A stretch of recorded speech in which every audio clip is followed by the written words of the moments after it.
हमको नहीं आने देंगे। बाराबंकी किसी के बाप की जागीर नहीं है। यहाँ के एक एमएलए साहब हैं सुरेश यादव जी। सुरेश यादव जी ने बड़ी कोशिश कर डाली कि हमारा ये प्रोग्राम ना हो। आज के अखबार में बाराबंकी में ये लिखा हुआ है कि असदुद्दीन ओवैसी साहब का प्रोग्राम कैंसिल हो गया, लिखा है ना। और कल से हमारे मीडिया के दोस्त, खास करके आज तक एबीपी के लोगों ने चलाया कि बैरिस्टर असदुद्दीन ओवैसी साहब की जनसभा कैंसिल कर दी गई है, इसलिए क्योंकि वो खौफजदा हो चुके थे यादव जी की बैरिस्टर असदुद्दीन ओवैसी साहब यहाँ आ जाएंगे तो यादव जी को वापस अपने गाय और भैंस के तबेले में जाकर के 2022 में दूध दूहना पड़ेगा। लेकिन इंशाअल्लाह ताला यादव जी यकीनन आपकी बात और आपके झूठ को याद रखा जाएगा। और जो एक मोहतरमा है सर्किल ऑफिसर सीमा यादव जी, जिससे आप कह करके दबाव बना रहे थे कि ओवैसी को ना आने दिया जाए, तो मैं आपसे कहना चाहूंगा कि हमारा देश एक जमहूरी मुल्क है और जमहूरियत में अवाम बादशाह होती है। खाकी वर्दी के लोग आप हमारे नौकर हैं और जब बादशाह आता है तो नौकरों से परमिशन नहीं ली जाती बल्कि इंफॉर्मेशन दी जाती है कि आई एम कमिंग। अब आप हमको नहीं आने देंगे। बाराबंकी किसी के बाप की जागीर नहीं है।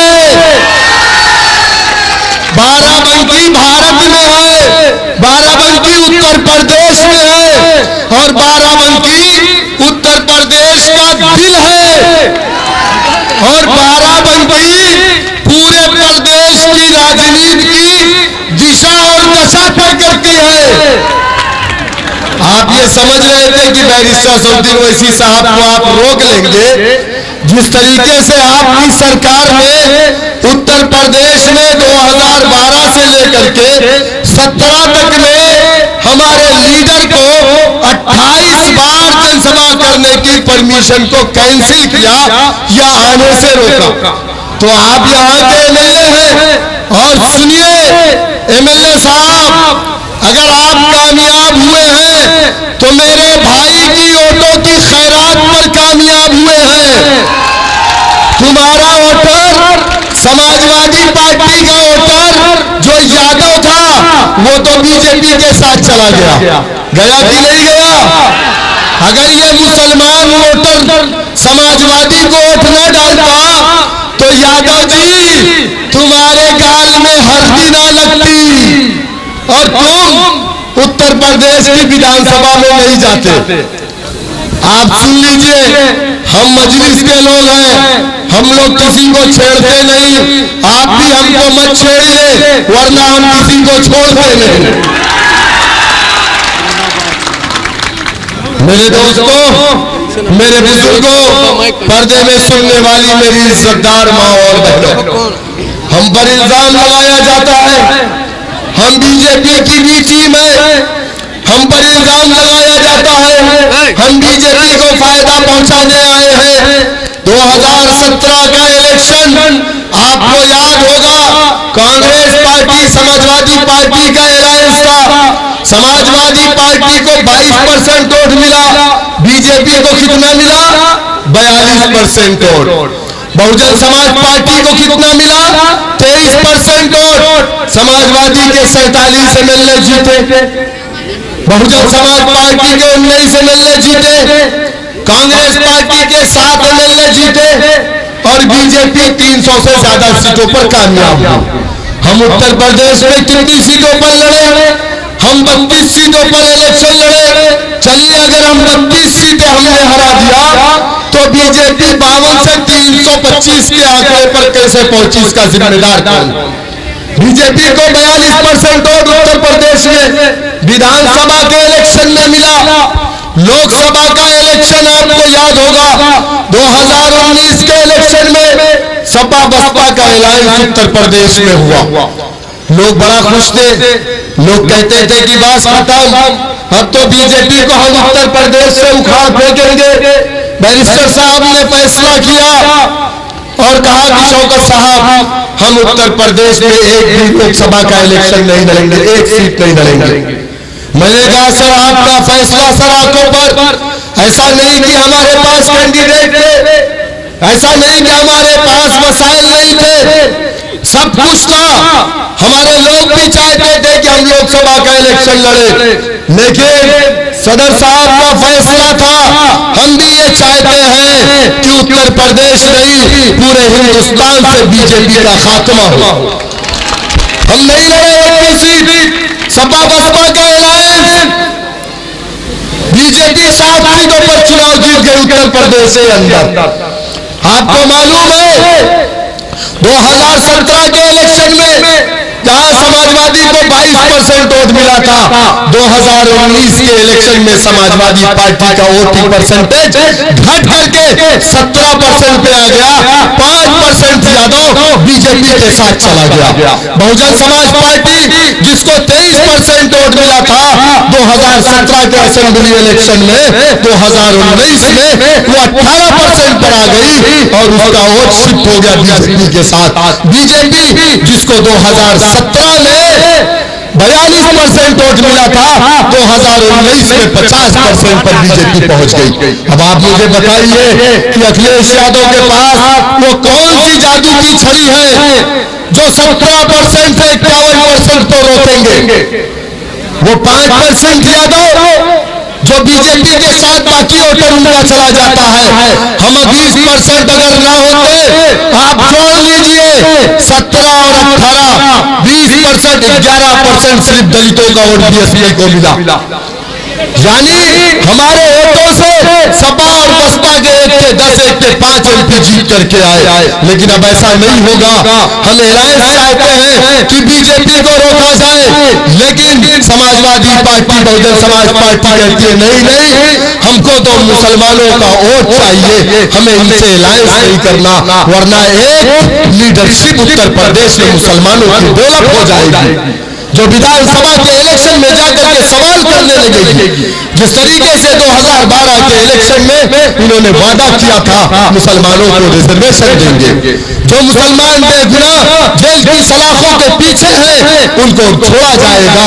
रंगनाथ मिश्रा कमीशन की जो सिफारिशात है उसको लागू किया जाएगा, उस पर अमल करके मुसलमानों को रिजर्वेशन दिया जाएगा। आप मुझे बताइए आतंकवाद के झूठे मुकदमों में जेल की सलाखों के पीछे जो मुसलमान है उनको छोड़ा जाएगा। मुस्लिम बच्चियों को पढ़ने के लिए मुस्लिम इलाकों में उर्दू मीडियम के स्कूल खोले जाएंगे। क्या ये वादा समाजवादी पार्टी ने अपने मैनिफेस्टो में मुसलमानों से नहीं किया था? किया था, लेकिन 45 मुसलमान एमएलए जीत करके गए। किसी ने सवाल नहीं किया सरकार बनने के बाद कि नेताजी मुसलमानों से हमने ये वादे किए थे, एक भी वादा हमने पूरा नहीं किया। अगर एमआईएम का एमएलए जीत करके जाएगा तो नेताजी हो या योगी जी हो, कोई भी हो या मायावती हो, तो इंशाअल्लाह ताला उत्तर प्रदेश की विधानसभा में अपने मसाइल पर आवाज उठाएगा। जिस तरीके से हैदराबाद की असेंबली के अंदर हमारे लीडर, हमारे कायद हबीब मिल्लत जनाब अकबरुद्दीन ओवैसी साहब चीफ मिनिस्टर की आंखों में आंखें डाल करके बात करते और कहते हैं कि चीफ मिनिस्टर साहब आप देंगे या नहीं देंगे, इसका जवाब दीजिए, मैं आपसे भीख नहीं चाहता। आज बताइए हैदराबाद में गरीब बच्चियों की शादी के लिए 2 लाख रुपए से ज्यादा शादी मुबारक की स्कीम किसने करवाया? हमारे 7 एमएलए ने करवाया। लोग कहते हैं कि 7 क्या कर लेंगे? अरे लोग तो ये भी कहते हैं कि 1 क्या कर लेंगे, 2 क्या कर लेंगे। जाकर के बीजेपी वालों से पूछो, नरेंद्र मोदी अमित शाह से पूछो कि हिंदुस्तान की पार्लियामेंट में जब एक दाढ़ी टोपी शेरवानी खड़ी होती है तो 539 पर भारी पड़ती है। 7 एमएलए थे। आज बताइए सच्चर कमेटी ने अपनी रिपोर्ट में लिखा यकीनन मुसलमान पसमानदा है हिंदुस्तान के अंदर, लेकिन हैदराबाद का मुसलमान अदर स्टेट के मुसलमानों से कुछ बेहतर हालत में जिंदगी जी रहा। क्यों? क्योंकि वहां आपके पास अपनी क़यादत है, वहां आपके पास अपना डंडा है, वहां आपके पास अपना झंडा है। दलितों ने जब अपना डंडा बनाया, अपना झंडा बनाया, तब दलितों को इंसाफ मिला, वरना दलितों की कमर में झाड़ू बांधे जाते थे, इनके गले में मटकी लटकाई जाती थी। दलितों के साथ क्या जुल्म नहीं हुआ? आजाद हिंदुस्तान में हुआ। 131 MP, जबकि लोकसभा के अंदर आजादी के बाद से हमेशा दलित होता है, क्योंकि 130 से ज्यादा सीटें SC/ST के लिए रिजर्व। बावजूद उसके दलितों के ऊपर जुल्म अत्याचार हुआ। काशीराम ने पंजाब की सरजमीन से निकल करके पूरे प्रदेश का भ्रमण किया, दलित बस्तियों में जाकर के कहा कि है दलितों, जब तक तुम्हारी आवाज नहीं होगी, तुम्हारा झंडा नहीं होगा, तुम्हारा नेता नहीं होगा, तुम्हारी पार्टी नहीं होगी। तुम सोचते हो कि 130 MP जो सांसद भवन में बैठा है तुम्हारी आवाज बनेगा, ये तुम्हारे ऊपर हो रहे जुल्म और अत्याचार पर कभी मुंह नहीं खोलेगा। दलितों ने उस बात को समझा। काशीराम मायावती को अपना नेता माना, नीले झंडे को अपना झंडा बनाया। ठाकुर बस्तियों से गुजरते थे साइकिल पर झंडा बांध करके, तो डर के मारे उस झंडे को निकाल करके अपनी पॉकेट में रख लेते थे, क्योंकि बाबू साहब नाराज होंगे, डंडे मारेंगे, ये खौफ था। लेकिन उन्होंने अपनी पार्टी को, अपने लीडर को अपना मान लिया था, और जब वक्त आया तो उन्होंने उसका जवाब कहां पर दिया? जाकर के बैलेट से दिया, बुलेट से नहीं दिया। उन्होंने सारी चीजें, सारी मुसीबतों को बर्दाश्त किया, और जब एक बार, दो बार, तीन बार नहीं, 11% मुत्तहिद हुआ, 4 मरतबा अपनी बेटी को प्रदेश का मुख्यमंत्री बनाया। उत्तर प्रदेश में 20% हमारी आबादी है, 20% है। हम कहते हैं कि हमको डिप्टी CM बनना है, तो समाजवादी पार्टी के मुस्लिम चपरासी कहते हैं अरे ये तो मुंगेरी लाल के सपने हैं। यही कहते ना, ये मुंगेरी लाल के सपने हैं। समाजवादी बहुजन समाज कांग्रेस के चपरासियों, सुन लो, हमारे लीडर ने कम से कम हमें सपने तो दिखाया है, और आगे वही बढ़ता है जिसके पास सपने होते हैं। आज अपने बच्चे से पूछो बेटा बड़ा होकर के क्या बनेगा, बेटा क्या कहता है? अब्बा वकील बनूंगा, डॉक्टर बनूंगा, लॉयर बनूंगा, पायलट बनूंगा। ये उसका सपना होता है। तो हमको सपने भी देखने का अधिकार नहीं। हम डिस्पोजल गिलास है, हम तुम्हारे गुलाम है, तुम हमारे आका हो, हम तुमको वोट डालते रहेंगे, तुम हुकूमत करोगे। हमारी कब्रिस्तानों पे कब्जा करने वाला उत्तर प्रदेश में सबसे ज्यादा अगर कोई है, तो मैं चैलेंज के साथ कहता हूं वो कोई दूसरा नहीं है, वो यादव परिवार के लोग हैं। अगर समाजवादी पार्टी की हुकूमत में सबसे ज्यादा जुल्म अगर किसी कौम पर हुआ, तो मैं ये दावे के साथ कहता हूं कि मुसलमानों के ऊपर हुआ। सरकारें किसी की भी नहीं हो, जुल्म का निशाना मुसलमान। सपा बसपा कांग्रेस बीजेपी की हो, लिंचिंग मुसलमानों की होती है। अब किसी यादव, किसी दलित, किसी ब्राह्मण, किसी ठाकुर की नहीं होती, क्योंकि उनकी अपनी आवाज है, क्योंकि उनकी अपनी जमात है, क्योंकि अपना लीडर है। आपके पास कोई नहीं है। सियासी एतबार से आज ये 20% कौम उत्तर प्रदेश में यतीम है। मेरे भाई, मैं आपसे कहूंगा कि जमहूरियत की सबसे बड़ी जो ताकत है, उस ताकत का नाम सियासत है। यही वो ऐसी ताकत है जिससे सारे दरवाजे खोले जा सकते हैं।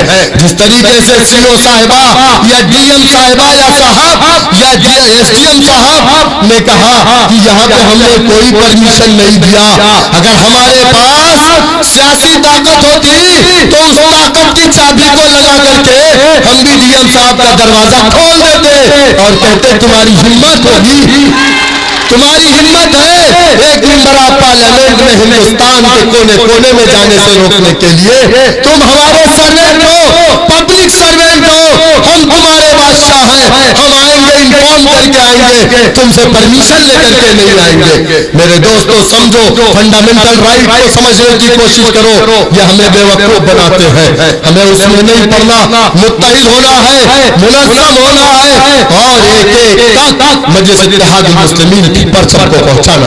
और सुन लीजिए, उत्तर प्रदेश में हम 100 विधानसभा पे तैयारी कर रहे हैं और इंशाअल्लाह ताला जब तुम्हें हमारी फिक्र नहीं, हम तो कहते बीजेपी को रोका जाए।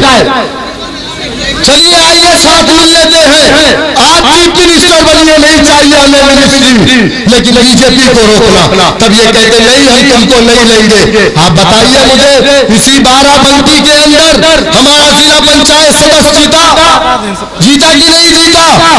जीता ना। आज हमने उसको पार्टी से क्यों निकाल दिया? क्यों निकाला? क्योंकि उसने अपना वोट बीजेपी को डाला था। समाजवादी पार्टी बताए कि तुम्हारे जो लोगों ने बीजेपी को वोट डाला, तुम तो 800 से ज्यादा जिला परिषद जीत के आए थे ना। तुमने अपनी पार्टी के कितने लोगों को पार्टी से निकाला जिसने बीजेपी को वोट डाला? तुमने तो सुनील सिंह को भी अपनी पार्टी में ले लिया, जिसने कहा मुस्लिम औरतों को कब्रिस्तान से निकाल कर उनके साथ बलात्कार करो। लिया कि नहीं लिया? सुल्तानपुर से हमारे 3 ने बीजेपी को वोट डाला था, हमने दूसरे दिन पार्टी से सस्पेंड कर दिया। और हमने सस्पेंड किया, हमने थूक दिया तो समाजवादी पार्टी ने उसको चाट लिया, यानी उसने ले लिया।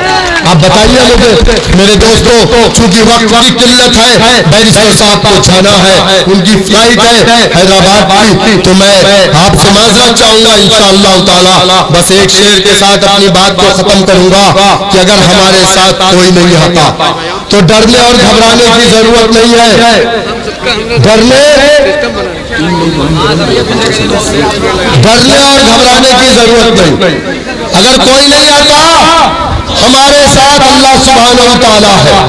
अल्लाह ने कुरान में फरमाया, सुनिए, अल्लाह ने कुरान में फरमाया, कुलिल्लाहुम्मा मालिकल मुल्क तुतिल मुल्क। अल्लाह जिसको चाहता है दुनिया के अंदर हुक्मरानी देता है।